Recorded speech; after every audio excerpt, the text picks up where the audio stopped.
Okay, we have our fourth session of Testimonium today, and we have with us Bruce Juber, longtime American Lutheran Church member and avid runner, right? Am I right there? You are exactly right. Yeah, you are exactly right. So with everybody, you know, especially with me, because I'm not a runner, is how'd you get started? Who was chasing you? And when did you figure out that you're faster than everybody else? That's a good question. Well, you know, actually, Tim, I am not a typical long time athlete. Sure. Okay. Lifelong athlete. The first half of my life, I would have much rather been riding my quarter horses than running up and down the road on my feet. But, you know, things change, your interest changes, and seasons change. And what actually got me running was, back probably in the mid-'90s, our family bought a new border collie dog. Okay, yep. And you're probably familiar with border collies. They need exercise. So, you know, it started out where I worked during the day. We both worked during the day. So we had to tie her up or put her in her kennel. So I'd start out in the morning in my work pants and work boots. And we'd walk once around the acreage. And, well, pretty much it was twice around the acreage. Well, then that wasn't fast enough for her. So then we were jogging once around the acreage and twice around their acreages. Pretty soon I was running down the road in my work pants and work boots, and I had Missy on the line, and we were starting to run. And one thing led to the next, and you know how much energy border collies have. One thing led to the next, and pretty soon Karen said, you know, you can't be running in your work boots anymore. The looks of it, besides anything else. I bought my first pair of Asics running shoes, and I guess the rest is history, you know. So that's the story of me getting interested in running. Now, actually, I started running competitively in 1996. Okay. That's kind of my starting time for races. Okay. And actually, my brother-in-law, Daryl Dennis, he was from Cedar Rapids, Iowa, and he had been running some marathons and stuff, and he's really what got me into the fever of looking for competitive races and stuff. Right. So one thing led to the next, and my first full marathon, I should maybe sometime during I will mention my running resume. Sure. Well, now's as good a time as any. My running first competitive race was? My running resume actually includes 13 full marathon 13 finishes. full marathons. And of course, the full marathons are 26.2 miles. And the half marathon is 13.1. So I finished 13 full marathons, of 5 of which were Boston marathons. 5. So now, don't you have to qualify for the Boston Marathon? You do. You know, there's terms that runners have, and one hot term is BQ, is a Boston qualifier. So it goes by your age limit. So the reason I know, Bruce, is that my brother wanted me to be a part, don't know why, of his market-to-market relay team. Yes. Which is Jefferson, Iowa to Des Moines, 75 miles. I've done it many times. Yeah. And so I was the only one on our team that day that had not run a marathon in the previous 12 months. Sure. And one of our teammates was working up to qualify for the Boston Marathon. And I told him at the beginning of the day, I said, my goal today is to run my entire leg. There you go. Yeah. Not stop. You know, and when you talk in the circle of runners, you know, the Boston Marathon is kind of the diamond of all diamonds. You know, it's what everybody hopes to be able to do. So what makes the Boston more special than, say, Grandma's Marathon in St. Cloud or New York City? One thing, you have to qualify for it. So in other words, it is never your first marathon. You've ran a qualifying marathon to do Boston. So back to my history, my brother-in-law, Daryl Dennis, and myself, we ran the 2001 Twin Cities Marathon. That was my first. And it was his like 4th or 5th already. This was a month after 9/11. Wow. So you can kind of imagine what the feeling and the are we going to have it? Yeah, you know it was another crowd. Scary time of our lives, just like we are now. But I went out. I had a good marathon. one thing I can remember about it afterwards is I couldn't even lift my leg up onto the first curb. But I was not prepared for it like I should have been, but I still had a good time. With my brother-in-law, it's kind of bittersweet because Daryl is the one that got me into competitive running, and he actually got diagnosed with leukemia. And he actually passed away in 2005 at the age of 51 years old. So it's kind of nice that you did have those good memories together prior to that. He died a month before my first Boston Marathon. So I gave kind of a eulogy at the funeral for him, and I kind of told him that I'd be towing the line in Hopkinton, in his honor.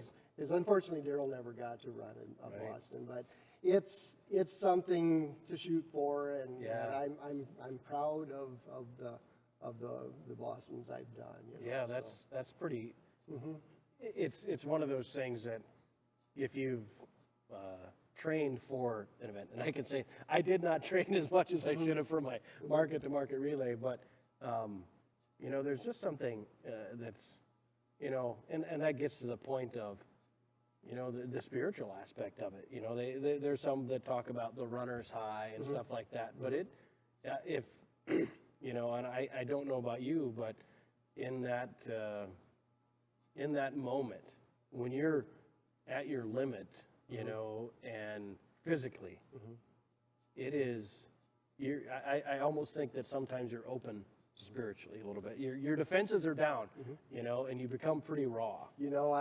I've got kind of I have a pre-race ritual that I am proud to admit is that, and I've done hundreds of races. Right. I've only done 13 fulls, but I've done 100 or 200 halves and 10Ks and 5Ks and stuff. And one ritual I have at every maybe race, a turkey day or two. Yeah, a couple. A ritual I've had at every race that I've done is that when all the hubbub before it, when everybody's lined up, I'll call myself and I will recite the Lord's Prayer to myself. And then I do just give myself a special prayer to God to give me the strength to do the best of my abilities and run the race in His honor, in God's honor. So I like to, and there's been a few times in my running career where it's been a hassle and we've been busy getting ready, and I'm at about mile 1. I said, I think I forgot to pray. So here I am, about mile 1 or 2, reciting the Lord's Prayer to myself, But I mean, you connect that, and runners need a lot of help, and I get my help from God in that way. Well, and it's, I think in Paul's letter to the Corinthians, he talks about running the race, and I can't quote it, but that's the first thing that I think of when the race of life, if you will. It's not a sprint; it's a marathon.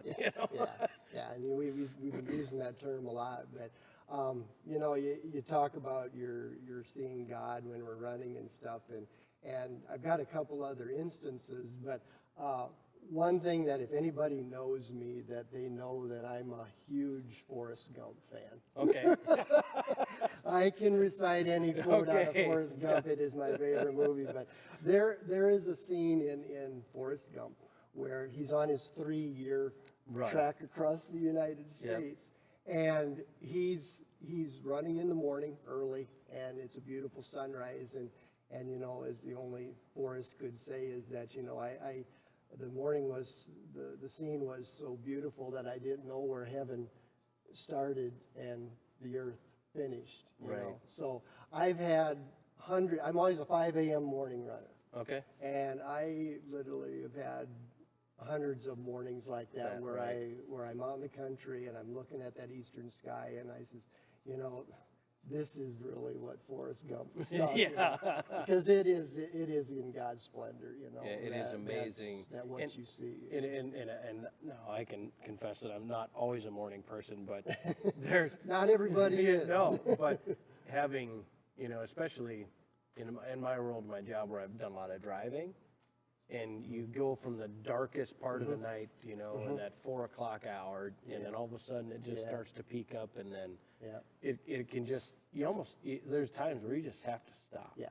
I mean, what other thing could it be but God's handiwork? I remember John's talk that you had with him where he was marveling over the brilliant colors of the fish. Yeah. Well, there's the brilliant colors of God's handiwork in just the a sky. palette. So, I mean, I think about, and I'm not an artist, and so I'm more I'm more founded by that how perfectly blended things get together, and and in there's a special quietness about that time of the morning too, where I mean the birds are just like on speakerphone type deal, and that it's a pretty special time of day. I've always told Karen that that's when I always do my best thinking is my half hour or hour runs in the morning. Right. So that's when you can clear your mind. And if I don't have NPR news on too loud in my ears, you get a lot of thinking done. But I was thinking about this talk too about where we've seen God, and there's one other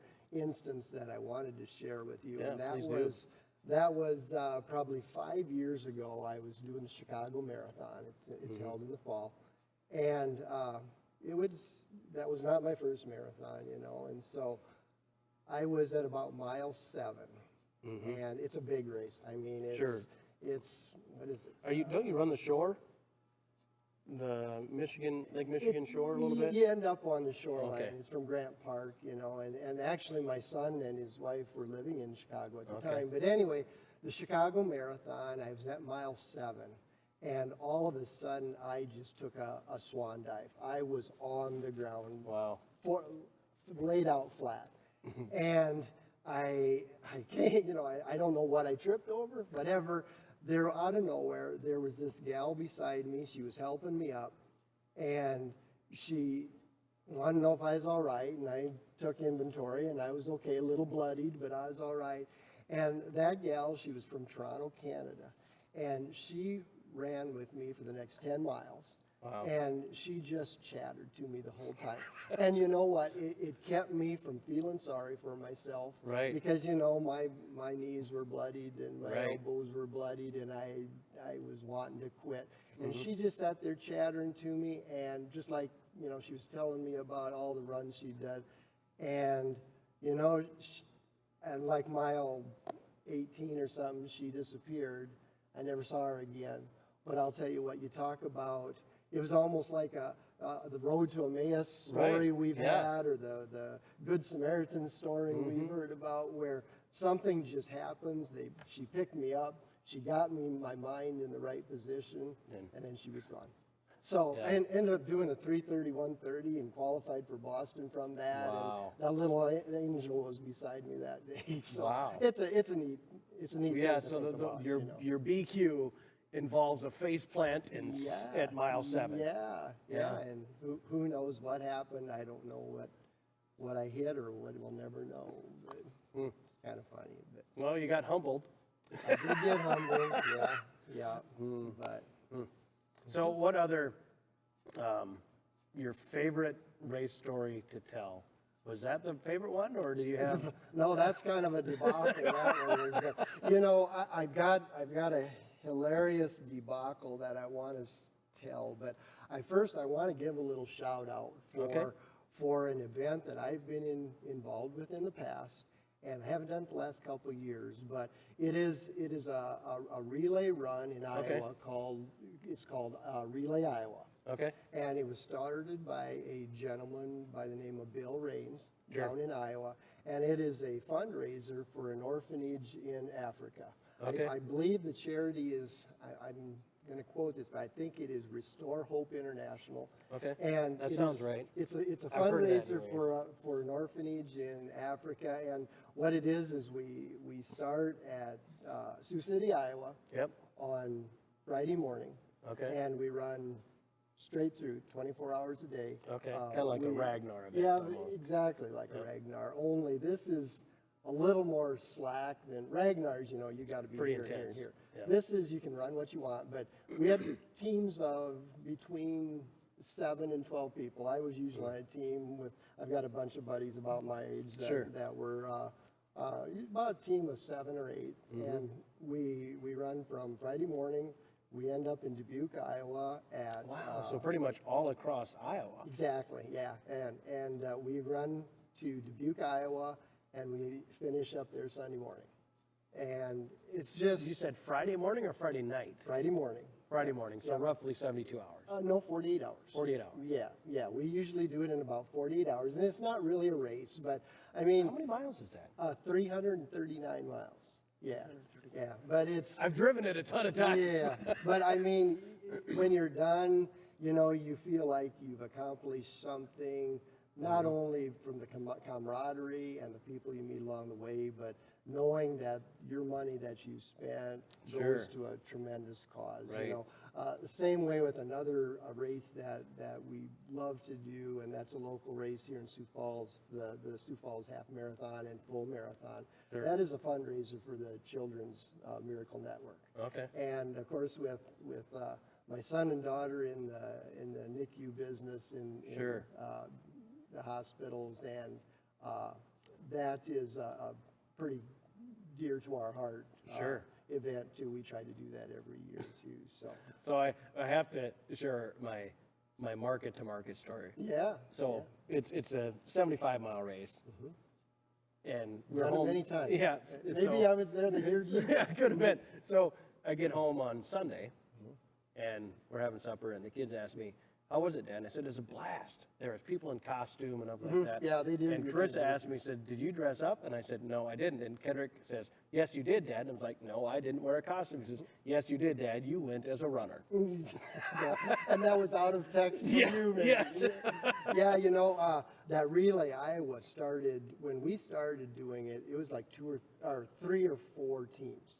Wow. And it's grown to like 36 teams, and you get the 20 and 30 something kids, and they're a lot more free-spirited than us older guys, but yeah, there's a lot of fun and a lot of events that can do that. So the favorite story now.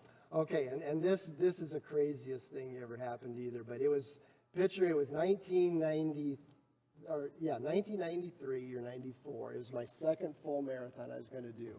I'd done my first full with my brother-in-law up at Twin Cities. Grandma's Marathon. Yep. I love it. It's beautiful up there. That's in Duluth. Duluth, yeah. yep. So you go from Two Harbors, Minnesota, down the North Shore, end up at the harbor area in Duluth. And my son Brian and I went up there. He was quite young at that time. He wasn't running yet. And we went up there the night before, the day before, had the pasta and everything, everything was good. We were staying in the University of Wisconsin Superior dorms across the big bridge, So we were a little ways from Duluth. So, went to bed early. Everything was looking good. Got up in the morning. We had to be, and what was neat about this, with my son being there and not driving age or anything yet, is you could take a passenger train, from the deck center, the Duluth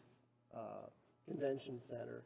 You can take a train up to Two Harbors, which is 26 miles, and a passenger train, and then the passengers can ride back on it. So Brian and I were going to ride the train to the start, and then he was going to ride it back. You can see the runners every once in a while.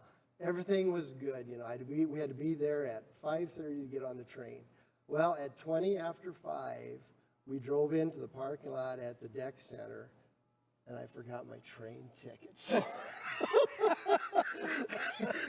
And I wasn't going to be able to get to the race. I didn't know what to do with my 12 or 13-year-old son for 4 hours. So we drive, I'm not going to say how fast we drove, across the bridge back to Superior, pick up the tickets that were laying right on our dresser. Of course. Tore back. I'm not going to admit how fast I tore back. Okay, so we get the car parked. The train is there waiting for us, and the train's still there. Bruce Juber. Thank goodness, yes. Okay, so we can see the train, and all the people in the passenger train were watching us run, and we were running up. Run, Forrest, run! Yeah, it was a run, Forrest, run moment. Me and my son were running across the parking lot. Yeah. We get within 50 feet of the train, and there was a construction trench dug in the ground, so we could not get to the train. So we scale down through the trench, up the other side. We walk into the train, everybody was applauding us. Yeah, I would have as well. Craziest thing.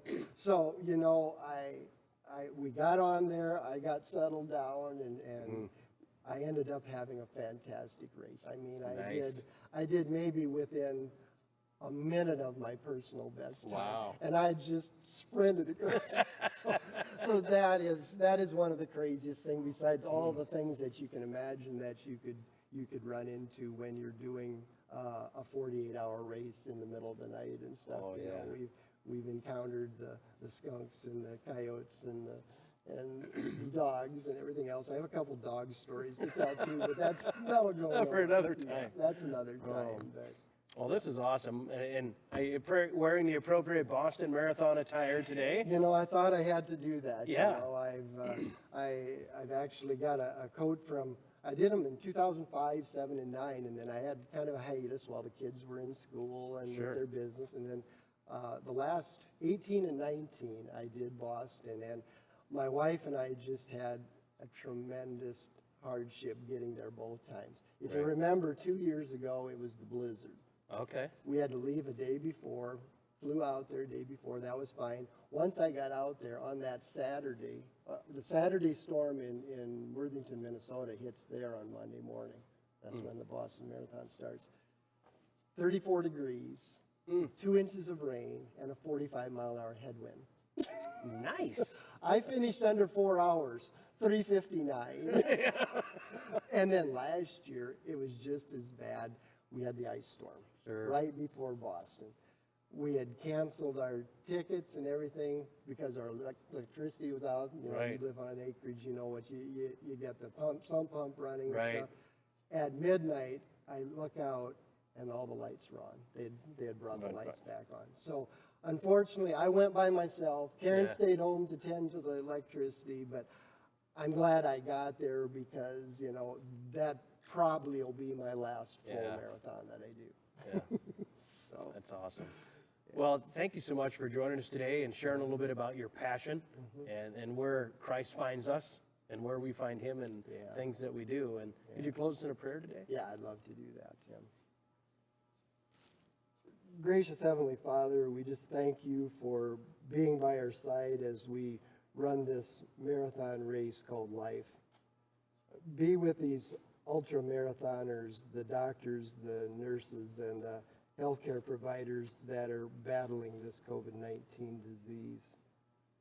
Protect the food production workers and the farmers that are producing the food that we all take for granted every day.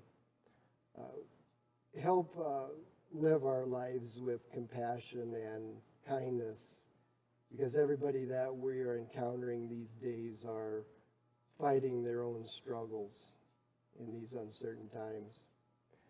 And God, just help us all to pray this prayer that we say, Father, give me the strength to run this race to my best ability and to the glory of your Son, Jesus Christ our Lord. Amen. Amen.